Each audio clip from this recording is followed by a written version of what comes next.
So hello everyone, welcome back to our channel master mains. तो आज ये polity का हमारा तीसरा लेक्चर है, जिसमें कि दो लेक्चर ऑलरेडी प्रीवियस दो लेक्चर में हम देख चुके हैं कि इंट्रोडक्शन ऑफ द कॉन्स्टिट्यूशन, दूसरा में देखा है foundation of the constitution, and the third lecture what we are going to discuss today is the system of government. तो सिस्टम ऑफ गवर्नमेंट, तो इस सीरीज़ में हम क्या देखते हैं एक्चुअल में कि जो 1991 से लेकर के 2025 तक जितने भी प्रीलिम्स में यूपीएससी सीएससी प्रीलिम्स में क्वेश्चन पूछे गए हैं, सीएपीएफ में, सीडीएस में और अदर पीसीएस में, उन सारे क्वेश्चन को हम देखते हैं एक एक करके, उसका डिटेल एक्सप्लेनेशन देखते हैं। तो ये किसी भी अगर सिविल सर्विसेज का एग्ज़ाम देते हो आप, so this is one of the most beneficial lecture जो आपके लिए होने वाला है।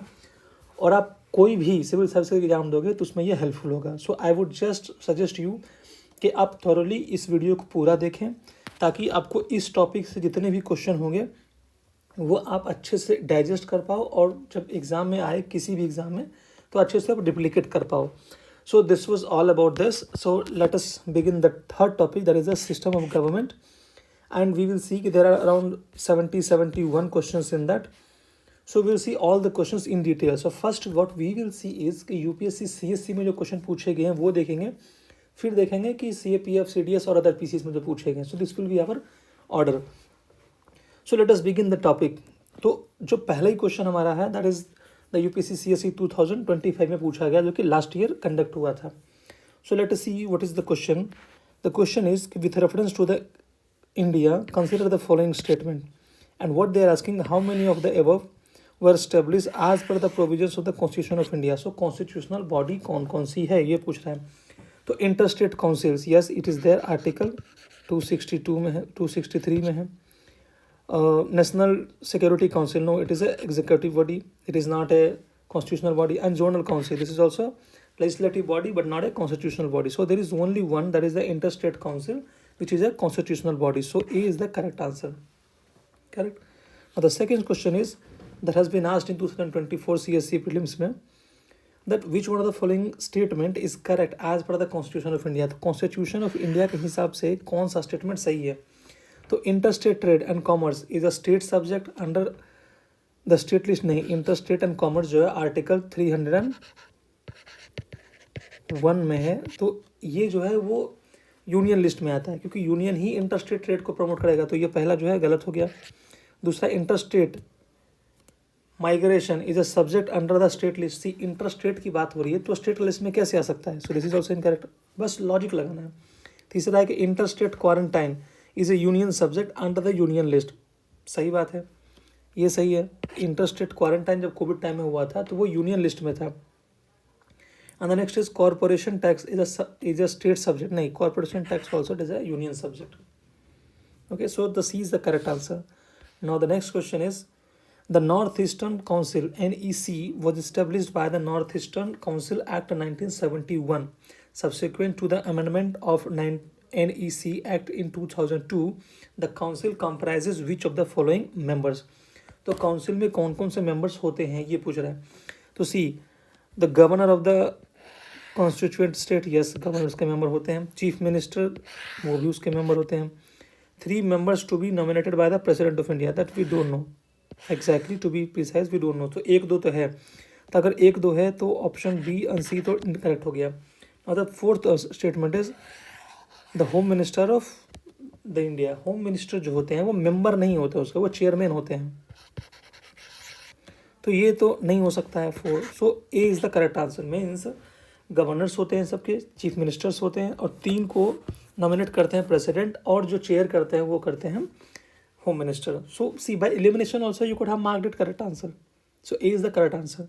सो in this will we also teaching you how to eliminate the answers, ताकि इफेक्टिवली अगर आपको थोड़ा भी आगे पीछे आइडिया हो तो you can make it a right answer. So the next question is, we adopted parliamentary democracy based on the British model, but how does our model differs from the British model. तो हमारा जो parliamentary system है वो British model of parliamentary system से कैसे different है ये पूछ रहा है. So the first statement is, as regards legislation the British parliament is supreme. Yes, British parliament is supreme और sovereign. Yes, it is sovereign. But in India the power of parliament to legislate is limited, yes how it is, because basic structure का concept है, तो पहला तो सही है। दूसरा, in India matters related to the amendment of an act of the parliament are referred to the constitutional bench by the supreme court, yes this is also true, क्योंकि supreme court जो है अगर कोई मैटर होता है तो उसको refer किया जाता है कॉन्स्टिट्यूशनलिटी देखने के लिए, ठीक है, तो दिस इज ऑल्सो करेक्ट। और अगर अल्ट्रा वायर नहीं होगा तो they will declare it null and void as per article 13।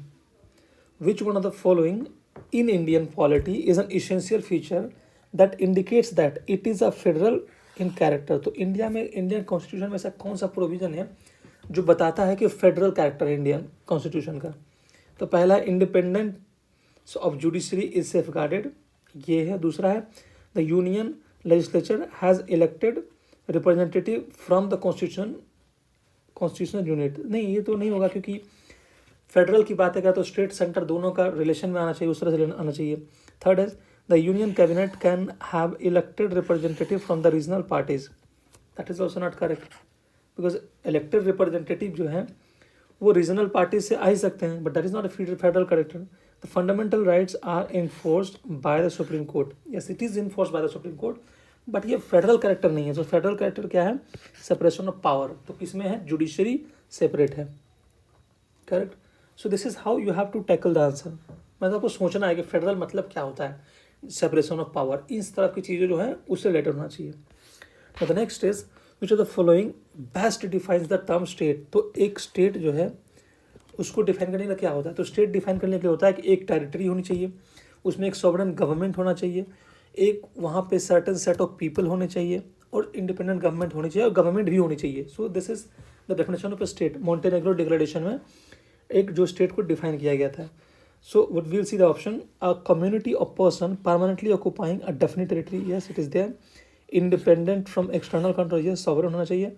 Possessing N organised government, ठीक है, तो पोजेस कर रहा है ऑर्गेनाइज गवर्नमेंट भी। सो ये पूरा स्टेटमेंट जो है वो डिफाइन कर रहा है स्टेट को, क्योंकि एक इंडिपेंडेंट टेरिटरी भी है, एक गवर्नमेंट भी है, और गवर्नमेंट को लोग भी है वहाँ पे, और सॉवरेन भी है, ठीक है। सो ये डिफाइन कर रहा है स्टेट को। Now the next question is, which of the following factor constitutes the best safeguard of liberty in a liberal democracy? तो liberal democracy like USA, India है, उसमें जो बेस्ट सेफगार्ड करता है लिबर्टी को क्या है? So obviously separation of power होगी। अगर पावर सेपरेटेड होगा तो एक दूसरे के एरिया में, कोई डोमेन में कोई इंटरफेयर नहीं करेंगे, तो लिबर्टी प्रोटेक्टेड होंगी। अगर इंटरफेरेंस होगा तो लिबर्टी प्रोटेक्टेड नहीं होंगी, करेक्ट। सेंट्रलाइजेशन ऑफ पावर तो ऐसे भी नहीं होता, इलेक्टेड रिप्रेजेंटेटिव से भी यू कैन नॉट श्योर कि it will be liberty will be safeguarded, even a committed judiciary also you can not assure.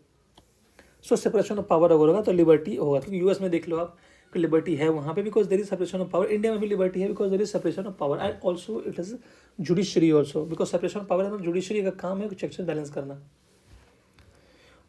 Now the next question, which one of the following safeguards that the governor should be an eminent person from outside the state and should be a detached figure without intense political link or should not have taken part in politics in the recent past? कौन बोला था? तो obviously this has been given by the Sarkaria commission, क्योंकि Sarkaria commission ही wide recommendations दिए हैं, and that is practical in nature. सो अगर नहीं पता होता तो you could have answered Sarkaria commission.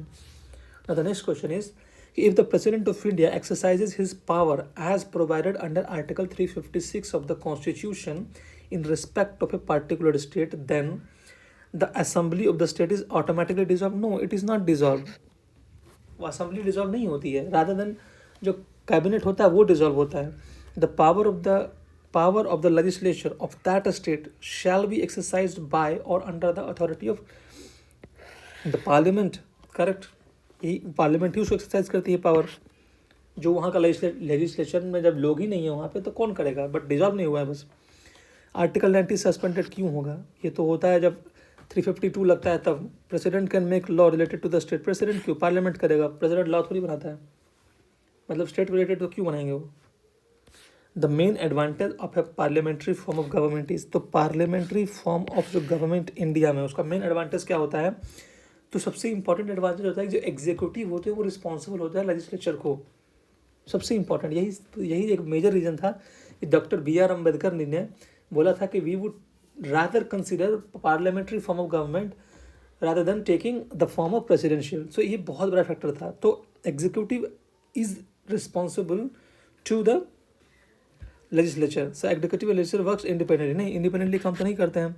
It provides continuity of policy and more efficiency, जरूरी नहीं है क्योंकि वो प्रेसिडेंशियल फॉर्म में होता है। Executive remains responsible to the legislature, yes C is the correct answer. Now coming to the 11th question, the parliament of India acquires the power to legislate on any item in the state list in the national interest if a resolution to that effect is passed by, कौन pass करेगा? तो राज्यसभा पास करेगा। वो किस majority से पास करेगा? तो 2/3 of the present and total membership जो होते हैं उसके। So by a simple majority of its total membership, Rajya Sabha by a majority of not less than 2/3 of the present and voting, सही बात है, 2/3 प्रेजेंट ऑन वोटिंग जो होता है उसके थ्रू किया जाता है। ठीक, इट्स यू कैन इमेजिन जिस लाइक कॉन्स्टिट्यूशनल अमेंडमेंट जैसा होता है वैसा ही होता है। Now the next question, the parliament can make any law for the whole और any part of India for implementing international treaties. इसके लिए स्टेट की कंसर्न जरूरत ही नहीं है क्योंकि parliament already, you have to remember PRINS, इस कंडीशन में अगर सेंटर चाहे तो उसमें रूल बना सकते हैं। क्या है? पहला प्रेसिडेंट रूल, दूसरा है क्या है राज्यसभा अगर रेजोल्यूशन पास करता है तो, तीसरा क्या है इंटरनेशनल पॉलिसीज़ रूल्स को इम्प्लीमेंट करने पे, चौथा क्या है नेशनल इमरजेंसी के कारण टाइम पे, और जो लास्ट है एस इज फॉर स्टेट का कंसेंट हो तो स्टेट लिस्ट में बना सकता है। तो इस कंडीशन में फॉरेन ट्रीटीज़ को इम्प्लीमेंट करने के लिए स्टेट की जरूरत नहीं है उसके कंसेंट की। So with the consent of the state, नहीं not required, with the consent of the majority of the state not required, with the consent of the state concern not required, without the consent of any state, सही बात है। The next question, in India stamp duty on financial transaction are impose and collected by the state government. C, impose करती है union, collect करती है उसको, जो collect करती है वो करती है स्टेट। तो पहला तो गलत हो गया। दूसरा है रेगुलेट जो होता है, regulated by the union government, नहीं रेगुलेट भी करता है स्टेट गवर्नमेंट, क्योंकि आपने देखा होगा कि हर स्टेट का अपना अपना स्टैम्प ड्यूटी होता है, अपनी उसकी रेगुलेटिंग पावर होती है स्टेट की, रेगुलेट कर सके। जैसे स्टेट बिहार हो गया, बंगाल हो गया, महाराष्ट्र हो गया, तो गवर्नमेंट अपने वहाँ के जो स्टैम्प ड्यूटीज़ होते हैं, स्टैम्प जो होता है उसको रेगुलेट करती है। सो ये इम्पोज भले ही करती है यूनियन, बट ये कलेक्टेड और अप्रोप्रिएटेड जो होता है वो स्टेट ही करता है। The next question, the Indian parliamentary system is different from the British parliamentary system. अभी हमने ऊपर भी देखा था ये क्वेश्चन को, फिर वही क्वेश्चन रिपीट किया गया है। मीन्स ऑलरेडी क्वेश्चन रिपीटेड होते हैं UPSC में भी। किस मामले में डिफरेंट हैं? तो जो पहला है कि both real and nominal executive, yes दोनों में सिमिलैरिटी है, डिफरेंस पूछ रहा है। सिस्टम ऑफ कलेक्टिव रिप्रेजेंटेटिव वहाँ भी है, यहाँ भी है। बाइकैमरल लेजिस्लेचर वहाँ भी है, यहाँ भी है, लेकिन वहाँ पे जुडिशियल रिव्यू नहीं है जुडिशरी के पास। अगर कॉन्स्टिट्यूशनल अमेंडमेंट कुछ होता है वहाँ पे, तो वहाँ के जो सुप्रीम कोर्ट है वहाँ के पास जुडिशियल रिव्यू की पावर नहीं होती है। Okay, now will see the next question, agriculture income tax is assign to the state government by, कौन असाइन करता है एग्रीकल्चर इनकम टैक्स को स्टेट गवर्नमेंट को? तो फाइनेंस कमीशन। वो क्यों करेगा? वो असाइन करने वाली अथॉरिटी तो है नहीं। NDCs जो एग्जीक्यूटिव बॉडी है वो भी असाइन नहीं करेगी, तो कौन करेगा? So the only thing is constitution जो होता है वही पावर का सेपरेशन करता है कि किसको कितना किस मैटर में टैक्स लेने का अथॉरिटी है वो डिसाइड किया जाता है थ्रू कॉन्स्टिट्यूशन। तो कॉन्स्टिट्यूशन ही उसको डिवाइड किया हुआ है कि किसके पास टैक्स कलेक्टिंग की, कौन से टैक्स कौन कलेक्ट कर सकता है। Now coming to the next question, that is the 16th question, in which respect the state government relations been specifically termed as municipal relations। ये म्यूनिसिपल रिलेशन बहुत सारा टाइम में क्रिटिसिज्म होता है नीति आयोग का, कि नीति आयोग क्या करती है कि उसको ट्रीट करती है एज ए स्टेट का, जब म्यूनिसिपल रिलेशन, जैसे स्टेट ट्रीट करती है म्यूनिसपैलिटी को वैसे सेंटर ट्रीट करती है उसको। तो centres control of the state in legislative matter में तो नहीं करता है treat, and actually it is treating under the planning process. जैसे नीति आयोग का काम ही है प्लानिंग का, तो उस मैटर में उसको करती है म्यूनिसपैलिटी की तरह treat. The next question, that is the last question of UPSC CSE prelims, and that has been asked in 1994. The question is which one of the following determines that the Indian Constitution is federal. अभी हमने ऊपर भी देखा था Indian constitution federal characteristics जो होते हैं उससे कौन क्या कैसे पता चलता है कि इंडियन कॉन्स्टिट्यूशन जो है वो फेडरल है. तो रिटन एंड डिजिट कॉन्स्टिट्यूशन क्या इससे पता चलता है. इंडिपेंडेंट जुडिशरी क्या इससे पता चलता है. क्या मैंने बताया था उस समय भी कि आपको ध्यान देना है कि सेपरेशन ऑफ पावर जहाँ पे होगा उस वही चीज़ जो होगा फेडरलिज्म को रिप्रेजेंट करता होगा. तो written and rigid judiciary yes एक फीचर है उसका, बट ये डिवीजन ऑफ पावर की बात नहीं करता है. इंडिपेंडेंट जुडिशरी थोड़ा सा ये सेपरेशन ऑफ पावर की बात कर रहा है. The next is vesting of residuary power to with the centre. नहीं, ये भी कैसे होगा. रेसिडुअरी पावर सेंटर के हाथ में, तो फेडरल तो और नहीं होगा, उल्टा है, ये यूनिटरी हो गया. Distribution of power between union and state. Yes, this is the perfect answer जो 7th शेड्यूल में है. वो बताता है कि फेडरल कैरेक्टर है इंडियन कॉन्स्टिट्यूशन का. Now we have finished the CSC के जो क्वेश्चन थे प्रीलिम्स के वो कर लिए. अब हम देखेंगे कि अदर स्टेट PCS के और CAPF के और CDF से क्वेश्चन. So now coming to the 18th question. The the concurrent list of the Indian constitution include. The concurrent list जो होता है वो कौन कौन से आते हैं. अभी हमने देखा था ऊपर में कि ट्रेड एंड कॉमर्स आर्टिकल 301 के अंदर में आता है, तो ये ऑब्वियसली इट इज़ अंदर यूनियन लिस्ट, तो पहला तो नहीं होगा. So by default the C is the correct answer. So adulteration of goods and succession, marriage, succession, ये सारे एडॉप्टेशन, ये सारे कंकरेंट में आते हैं. और अडल्ट्रेशन ऑफ गुड्स भी स्टेट ये कंकरेंट में ही आते हैं. जैसे फोर्टिफाइड फूड हो गया, ये सारे जो होते हैं कंकरेंट में आते हैं. Now the next question. The nature of Indian political system embodies the elements of continuity and change. Obviously कुछ चीज़ें कंटिन्यू होती आ रही हैं, कुछ चीज़ें चेंज होती आ रही हैं, सही बात है. The Indian political system contains the element of following political system such as modern style, the traditional style and the same style. सही बात है. अगर आप देखा जाए तो दोनों स्टेटमेंट सही हैं और एक दूसरे को एक्सप्लेन भी कर रहे हैं, तभी ये कंटिन्यूटी और चेंज भी होगा. The next question is the Indian federalism is called a quasi federal. किसी ने बोला था, KC वेयर ने बोला था. Why it is called quasi federal? Because India has a independent judiciary with power of judicial review.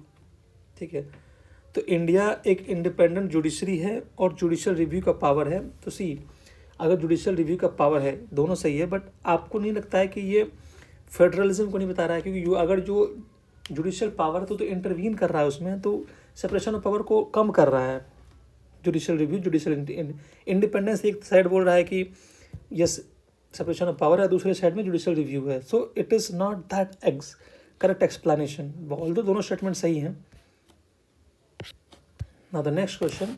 With reference to the federal system in India which of the following is correct. Federal system पूछ रहा है कि state has no right to secede from the union under the constitution of India. सही बात है, seed नहीं कर सकते हैं. दूसरा है कि just advocacy of succession will have the protection of freedom of expression. नहीं, अगर एडवोकेसी भी कर रहे हो सेपरेशन की तो वो प्रोटेक्टेड नहीं होगा आपका. सो दो इनकरेक्ट है. और यस, जो आप इंडिया का फेडरलिज्म ऐसा ही है कि आप स्ट्रीट नहीं कर सकते हो यूनियन से. सो first is correct, second is incorrect. क्योंकि आप अगर एडवोकेसी कर रहे हो कि सेपरेशन होना चाहिए, सेपरेशन होना चाहिए, तो कैसे गवर्नमेंट आपको अलाउ करेगी. ये एंटी नेशनल बिहेवियर है. So it is not advisable and it is a criminal offence. You won't get debar in that.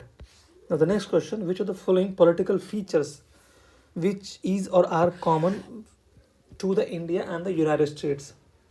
तो पहला है रेसिडुअल पावर वेस्टेड इन सेंटर. नहीं, रेसिडुअल पावर जो USA में होता है वो स्टेट के पास होता है, तो पहला इनकरेक्ट हो गया. दूसरा residual power vested in the state. ये भी गलत हो गया क्योंकि दोनों में स्टेट में नहीं, इंडिया में यूनियन के पास है, उसके बाद उसमें स्टेट के पास है USA में.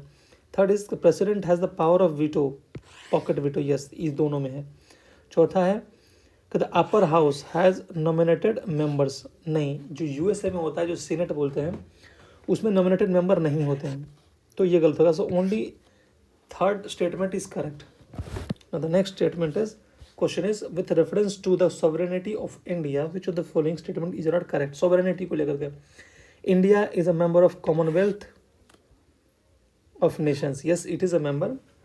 Sovereignty of India is curtailed due to its membership. नहीं, member है लेकिन curtail नहीं होता है. ऐसा थोड़ी कि अगर कॉमनवेल्थ कंट्रीज बोलेगा जो, या फिर जो डिसीजन होगा वो हमें इम्प्लीमेंट करना. We are a sovereign country, we have independence. So nobody can dictate us what we should do and what we should not do in our internal affairs, external affairs, in any of the affairs. So first is correct, second is incorrect. Now the next question, who among the following is empowered to establish interstate council? Interstate council empower कौन है? So that is the president who is empowered to form interstate council. Now the next question, an interstate council is under Article 263. Now the next question is, which one of the following is not a feature of zonal council? Not a feature पूछ रहा है, किसका zonal council का? So it is a constitutional body? नहीं, ये feature नहीं है. ये कौन सी बॉडी है? लेजिस्लेटिव बॉडी है, अंडर जोनल काउंसिल एक्ट 1956 के तहत बना है. ठीक है, जो स्टेट रिओर्गनाइजेशन एक्ट है उसके अंदर बना है. सो पहला इनकरेक्ट हो गया, तो यही पूछ रहा है वो. ठीक है, एंड इट इज एडवाइजरी, बाकी सारा सही है, वही पहला ही गलत है. The next is, which one of the following is not related to the union state relation in India? Sarkaria commission था, राजमन्नार कमेटी भी थी, उसके बाद Indrajit Gupta, no it is related to election reform, Punchhi commission थी. Indrajit Gupta committee was related to electoral reform, और उसमें इन्होंने बोला था कि there should be state sponsored होना चाहिए जो इलेक्शन फंड होते हैं वो. The next question, which of the following is correct? The main feature of the presidential form of government, जो प्रेसिडेंशियल फॉर्म ऑफ गवर्नमेंट जो है, आप जस्ट इमेजिन करना यूएसए को, और उसमें जैसे सबको दिख रहा है वही सारे कंपेयर करना और आंसर आ जाएगा तुरंत. The head of the executive is the president. Yes, America में Donald Trump, he is the president, so first is correct. Second is the president appoints his council of ministers. Yes, तो उनके जो council of minister होते हैं वो खुद ही appoint करते हैं. So this is also correct. The president can not dissolve the legislature. Yes, वहाँ पर लेजिस्लेचर परमानेंट बॉडी होता है, उसको आप डिजॉल्व नहीं कर सकते हो. ठीक है, so all the statements are correct. And their president is not the part of any house, क्योंकि वो इंडिपेंडेंट होते हैं. The next question, consider the following statement and which of the above are true. True put बता रहा है. India is a democratic polity. Yes, India में democratic polity है, सही बात है. India is a sovereign state. Yes, it is there, क्योंकि preamble में हमारा सॉवरेनिटी मेंशन है. India has a democratic society, that we can't say exactly, but 1 2 3 1 2 तो है, तो 1 2 किस में है? Now India is a welfare state. Yes, it is there. So 1 2 and 4 तो होगा. सो ऐसा एक ही स्टेटमेंट है जिसमें कि सारे हैं, तो डेमोक्रेटिक सोसाइटी भी है. नॉट एग्जैक्टली डेमोक्रेटिक सोसाइटी है, but yes it is there democratic society, although there are certain issues, but still India is a democratic society. Now we'll come to the next question. That is, in a state of the Indian Union empowered under the Constitution to take foreign loan directly, तो Indian states जो है directly foreign loan नहीं ले सकते हैं, क्योंकि they are not having the jurisdiction to take foreign loan. And that is mentioned under article, किसके अंदर में है? तो 293 आर्टिकल जो होता है, that a state of the Indian union can not take foreign loan directly. They can only borrow with the India and requires the consent of the government of India for a borrowing beyond a certain limit. अगर कोई certain limit से ज़्यादा भी बोरो करना है तो permission देना पड़ेगा, क्योंकि आपका बैकलॉग नहीं होना चाहिए, कोई ड्यू नहीं होना चाहिए. That article 293 is talking about. The next question, the central state relation in India are dependent on. तो कॉन्स्टिट्यूशन प्रोविजन है 7 शेड्यूल में, कन्वेंशन भी है, प्रैक्टिसेस भी है, इसके बेसिस पे भी है, जुडिशियल इंटरप्रिटेशन भी है. वैसे federalism is a part of constitution, means constitution innate principle है उसका. मैकेनिज्म्स ऑफ डायलॉग, तो ऑब्वियसली ये सारे मैकेनिज्म हैं जो फेडरलिज्म को प्रमोट करते हैं, स्ट्रेंथन करते हैं. The next question, article 249 the Indian constitution deal with. तो आर्टिकल 249 जो ये बोलता है कि राज्यसभा अगर रेजोल्यूशन पास करे तो स्टेट लिस्ट में यूनियन गवर्नमेंट जो है वो बना सकती है, या पार्लियामेंट बना सकती है law. So legislative power of the parliament with respect to the subject in the state list. Yes, और कौन पास करता है? तो राज्यसभा का रेजोल्यूशन के द्वारा. Now the next question is, in a parliamentary form of government, जो इंडिया में जस्ट कंपेयर करना है, पार्लियामेंट पूछेगा तो इंडिया कंपेयर करना है, प्रेसिडेंशियल पूछेगा तो यूएस से कंपेयर करना है. तो क्या है? एग्जीक्यूटिव, अभी ऊपर देखा था हमने कि एग्जीक्यूटिव कंट्रोल्स नहीं, legislative controls the executive, executive is responsible to the legislative. The next question, political parties are life blood of the democracy. सही बात है, पॉलिटिकल पार्टी लाइफ ब्लड होंगी ही. Normally people blame political party for bad governance. बात तो सही है कि उसको ब्लेम करते हैं बैड गवर्नेंस के लिए, बट क्या ये स्टेटमेंट्स सही है, लेकिन जो रीज़न सही है उसको नहीं। I won't say that is the correct reason because it is not exactly explaining the assertion. Now the next question, which one is the most prominent element of a state? तो एक state का prominent element क्या होता है? ठीक है, तो obviously उसका जो, अगर मैं बोलूँ इंडिया एक स्टेट है तो उसकी सबसे इंपॉर्टेंट क्या होगी? सॉवरेनिटी। जो डेफिनेशन में स्टेट का था वो याद करना है। सॉवरेन होना चाहिए, टेरिटरी होनी चाहिए, गवर्नमेंट होना चाहिए, कुछ लोग होने चाहिए, तो वो डेफिनेशन में जो आता है वही लिखना है। Now the next question, Indian constitution is quasi federal? Yes, we have seen above also. Indian constitution is neither federal nor unitary? Yes, इसीलिए उसको क्वाजी फेडरल बोलते हैं। So this is the correct explanation. And who said this? K C Wheare, he said this. The next question, Sarkaria commission was set up to review. अब देखिए, Sarkaria commission, Punchhi commission या फिर Rajamannar commission committee किस लिए बनाया गया था? तो इंटर सेंटर और स्टेट का रिलेशन जो था उसके लिए बनाया गया था। So which is the correct option? तो relation between the union and the states.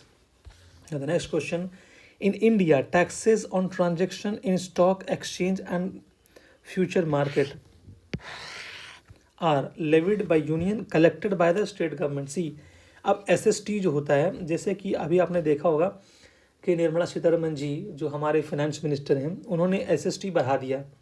तो एसएसटी जब बढ़ा दिया उन्होंने, तो ऑब्वियस सी बात है कि ये कौन कराएगा? यूनियन लेवी करेगा। ठीक है, कलेक्ट भी यूनियन ही करेगा। ठीक है, यूनियन ही कलेक्ट करेगा, और अप्रोप्रिएशन डिपेंड करता है कि वो स्टेट्स को दे। The collection of tax on transaction of SST and future is also done by the union. ठीक है, और वो एक्सक्लूसिव डोमेन है उसका। तो ये तो गलत हो गया, क्योंकि अभी निर्मला सीतारमन जी ने बजट सेशन में उन्होंने बोला था कि एसएसटी को बढ़ा दिया है।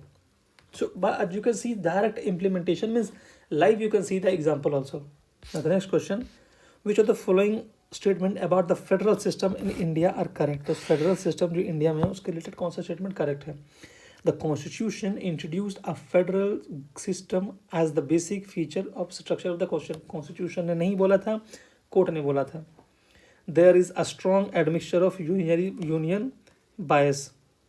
ठीक है, so ये चीज is there. Both union state legislature are sovereign? नहीं, सोवरेन नहीं है, टू बी प्रिसाइज सोवरेन नहीं है वो। तो तीसरा गलत हो गया, तो सी एंड डी ऑप्शन तो ऐसे ही गलत हो गया। चौथा, the legislative, financial and judiciary power has been divided? नहीं, जुडिशरी पावर तो डिवाइड किया ही नहीं गया है यूनियन और स्टेट के लिए, चार भी नहीं हो सकते।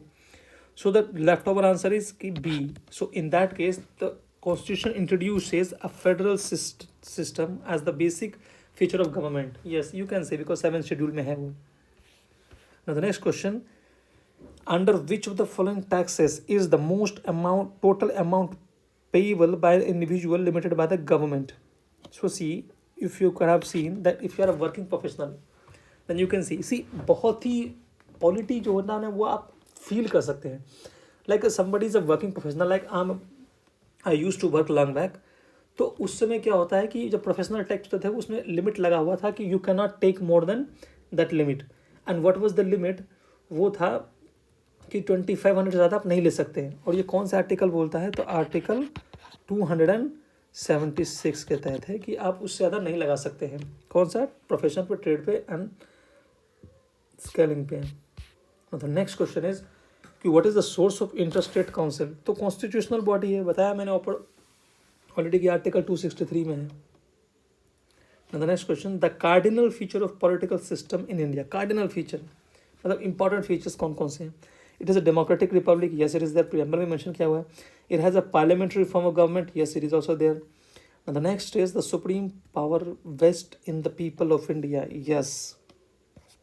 And it provides for a unified authority. Unified authority को प्रोवाइड ये नहीं करता है क्योंकि हमारा फेडरल गवर्नमेंट है, बट यूनिटरी बाय जरूर है, बट यूनिफाइड नहीं बताता ये।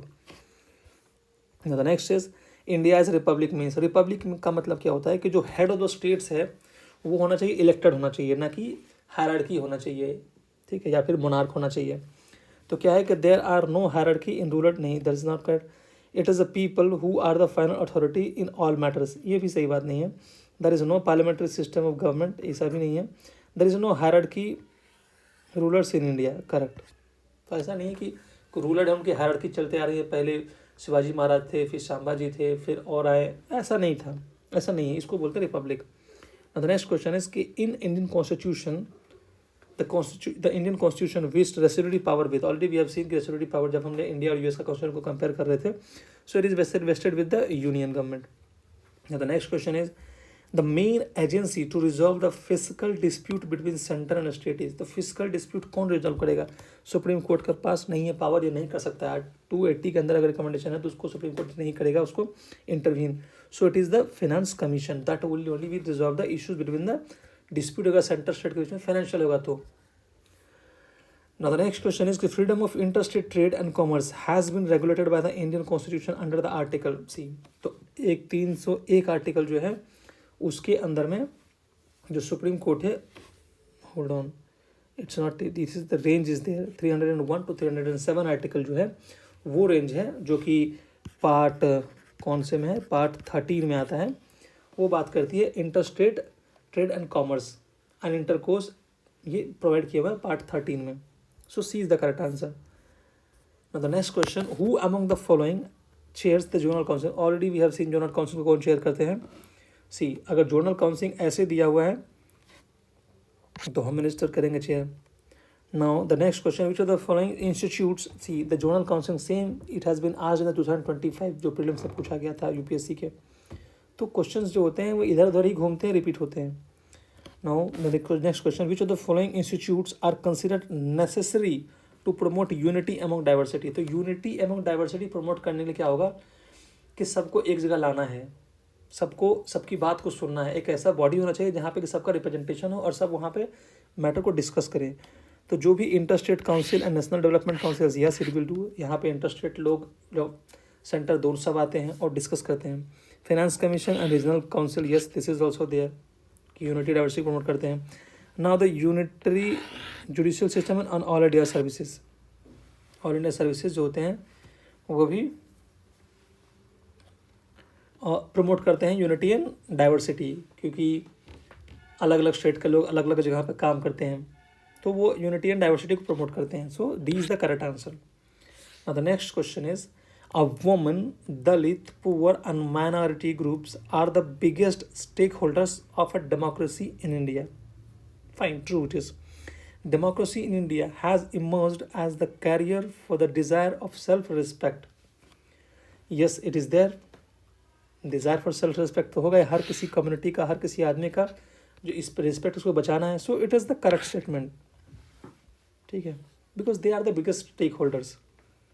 The next question is Sarkaria commission recommended that article 350 should be use sparingly. Yes it is true, 100% true. क्यों कहा था? Because the political parties that come to form the government at the centre misuses 356। Just ऐसे ही सोचना है तो आपको पता चल जाएगा कि सही है कि नहीं है। So C is the correct answer. Yes misuse करते थे इसलिए बोला कि स्पेरिंगली यूज करना है।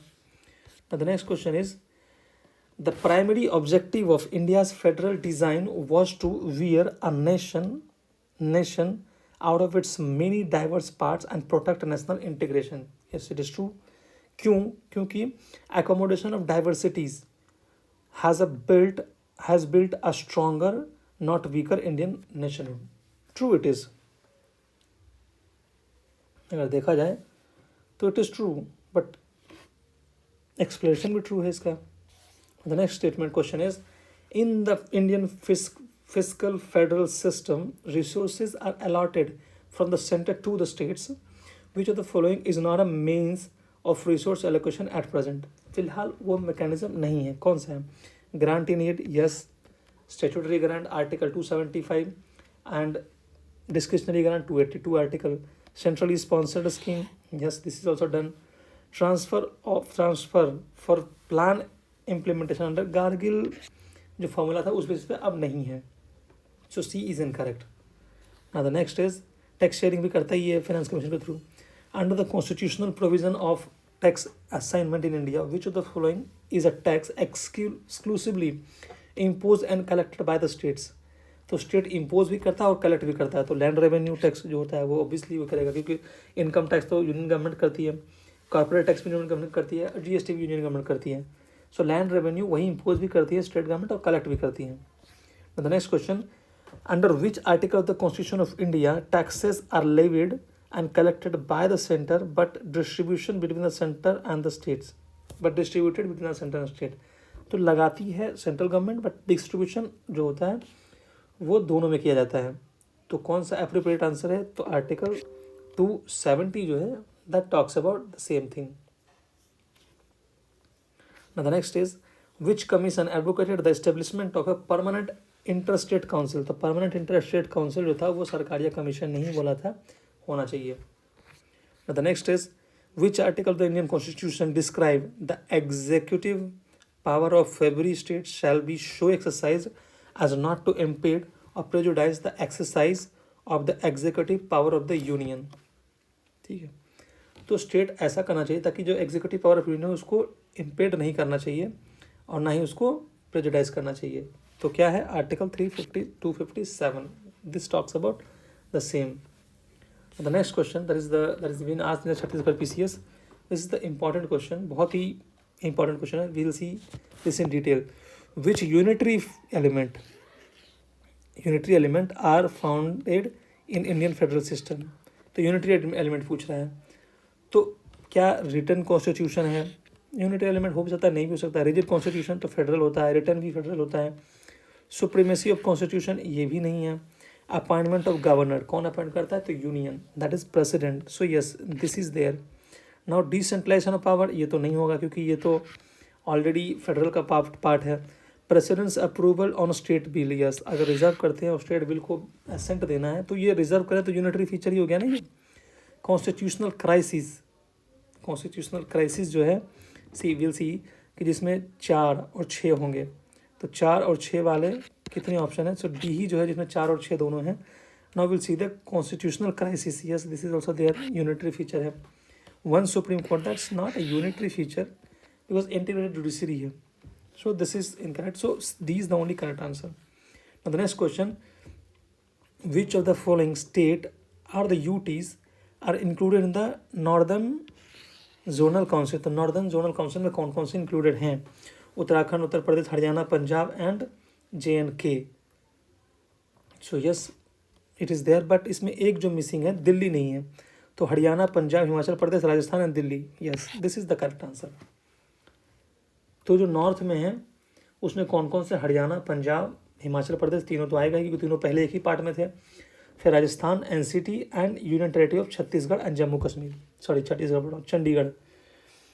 हरियाणा, पंजाब और चंडीगढ़ और हिमाचल, तीनों एक बार ही स्टेट रिजर्वेशन में बने थे, 3 तो होने थे। JNK होना था, दिल्ली होना था, राजस्थान होना था। So this is the correct answer.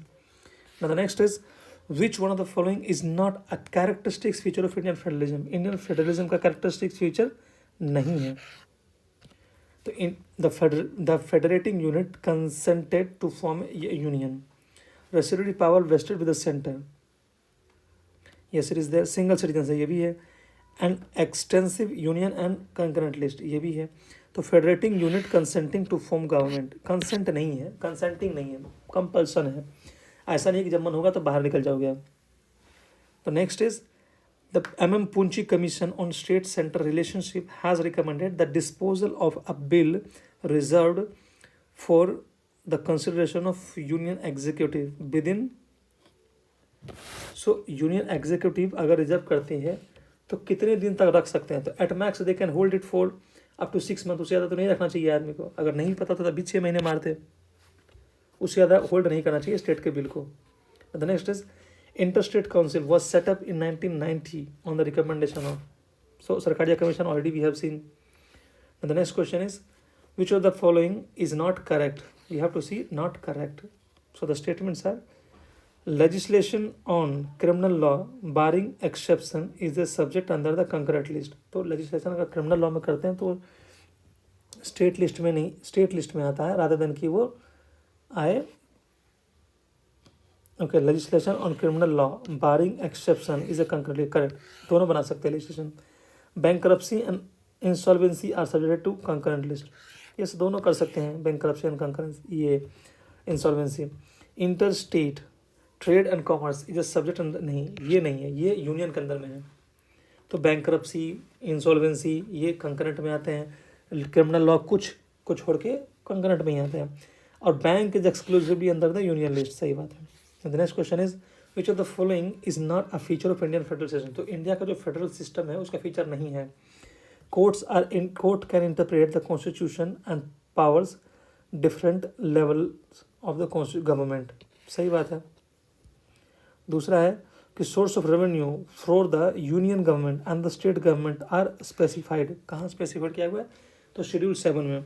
Power of the union and the states are specified in the union, ये भी क्वेश्चन, ये भी सही बात है। Indian federalism is based on the principle of separation of power, नहीं, इंडिया का federalism जो है सेपरेशन ऑफ पावर जो है उस पर बेस्ड नहीं है, वो यूएस का यूएस गवर्नमेंट है, ना कि इंडिया का। So D is the incorrect statement.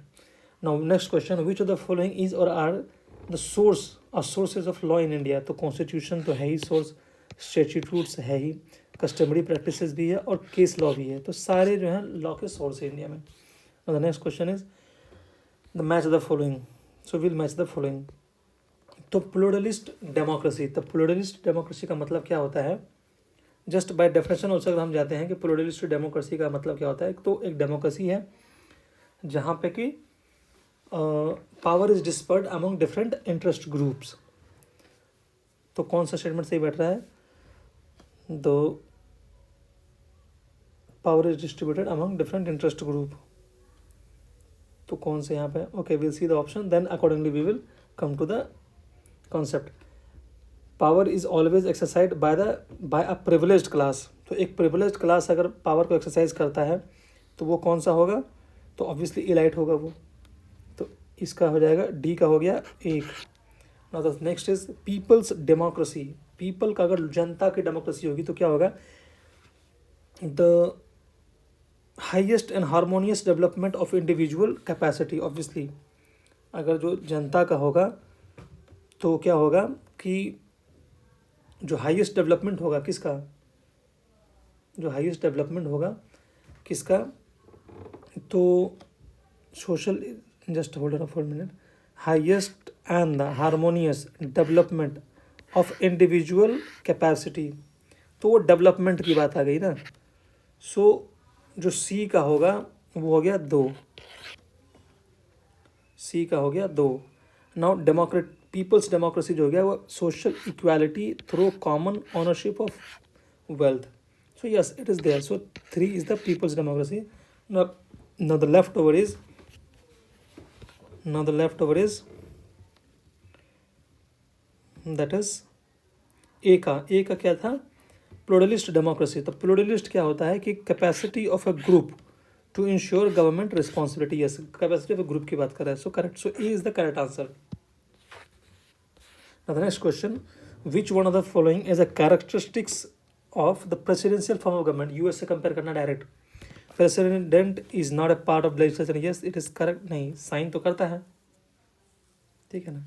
It does not separate legislative and executive function, ये तो गलत बात है, वहाँ तो सेपरेट होता है। President follows the principle of collective responsibility, जो इंडिया में करता है वहाँ क्यों करेगा, रिस्पॉन्सिबिलिटी नहीं होती है, कलेक्टिव रिस्पॉन्सिबिलिटी नहीं होती है उनकी, रिस्पॉन्सिबल गवर्नमेंट होता है बट कलेक्टिव रिस्पॉन्सिबिलिटी नहीं होती है।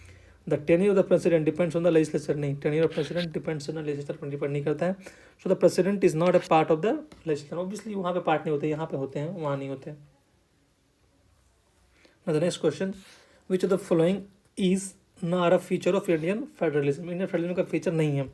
Every state government has a power of its own, yes ये है, तो ये तो है उसके पास फेडरल फीचर में। Courts have the power to interpret the constitution and the power of different levels of government. Yes, this is also there. State are subordinate to the central government, नहीं subordinate नहीं है, this you have to remember कि state जो होते हैं वो subordinate नहीं होते हैं यूनियन गवर्नमेंट का, so this is incorrect, और ये इंडियन फेडरलिज्म का पार्ट भी नहीं है। Now the next is the source of revenue for each level of government are clearly specified. Yes, it is there. Financial power का distribution जो है वो ऑलरेडी संविधान में दिया हुआ है। Now the next question, that is the 67 question, the setting up of the interstate council in 1980 was meant to, तो interstate council किस लिए बनाए जाते हैं, तो सेंटर और स्टेट के जो इश्यूज होते हैं उसको रिजॉल्व करने के लिए, तो फेडरलिज्म को स्ट्रेंथन करने के लिए, strengthen the federal provision of the constitution.